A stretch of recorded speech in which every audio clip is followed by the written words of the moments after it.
This is tough because this is the tripod I use all the time. So not having a tripod to film the tripod is super awkward, but look how customizable it is. You can put a phone inside the ring light. You change the ring to different colors, which is fantastic. You can, oh, psychedelic.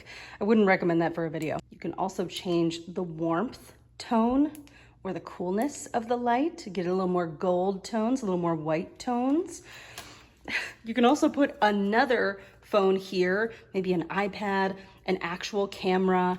I mean, it's just so, it extends taller, shorter, folds down.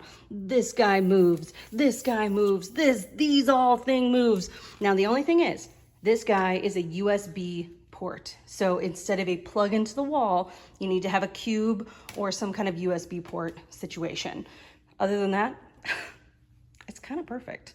And honestly, who doesn't love a good USB action? So highly, highly recommend this ring light. It's also very light and easy to carry around, which I love.